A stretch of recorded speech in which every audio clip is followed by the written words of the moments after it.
ইটালিতে কিন্তু আমাদের বাংলাদেশি বহু লোক কাজ করে, মানে অন্যান্য অনেক দেশের জন্য সৌদি আরবের পরে আমার মনে হয় ইটালির সংখ্যা হয়তো বেশি হবে।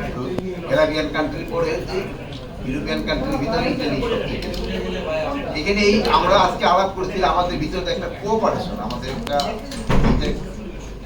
কিভাবে আরো বৃদ্ধি করা যায় এই ব্যাপারে আমাদের আলাপ হয়েছে, এবং আমাদের যারা ওখানে কাজ করতেছে তারা যেন প্রপার ভিসা নিয়ে এবং প্রপার চ্যানেলে যায়, এই জন্য তারা বলছেন। যেন আপনারা জানেন যে অনেক সময় অনেকে আছে যে যারা হয়তো সৌদি আরবিয়ার ভিসা নিয়ে গেল বা অন্য লিবিয়ার ভিসা নিয়ে গেল বা অন্য যে কোনো কান্ট্রির ভিসা নিয়ে গেল, তারপর ওখান থেকে আবার ইটালিয়ান ভিসা না দিয়ে চলে যায়।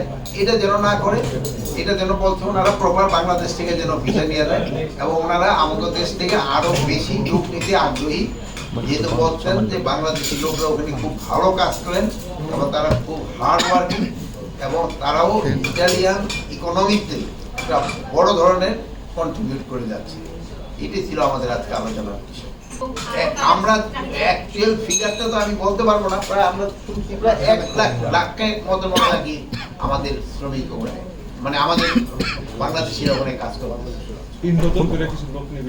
ওনারা নতুন করে লোক নেবে, বাট প্রপার চ্যানেলে দিতে হবে, একটা লিগ্যাল মাইগ্রেশন, লিগ্যাল ভাবে ভিসা নিয়ে ওনাদের। অনেক সময় আছে যে আমাদের জন্য অন্য দেশের ভিসা নিয়ে দেয়া ওখান থেকে কোনো সাগর ক্রস করে চলে যায়, ওইটা যেন না হয়। বলতে আপনারা লিগ্যাল সিস্টেমে যাওয়ার জন্য ওনারা আমাদের। অবৈধ কোনো নাগরিক আছে ওই দেশে, বাংলাদেশে, মানে কি পরিমাণ আছে? অবৈধ ব্যাপারে ওদের খুব একটা প্রশ্ন আমাদের উঠায় নাই। এখন আপনারা বলতে পারেন অবৈধ আছে কিনা, যেহেতু যারা ধরেন যে দিক দিয়ে ওই দেশের ভিসা না নিলে সেও তো ইনফ্যাক্ট অবৈধ হয়ে যায়। বাট তারপর আমরা একটা তাদের রিকোয়েস্ট করছি, এইভাবেও জানা গেছে তাদের জন্য বৈধতা দিয়ে দেয়।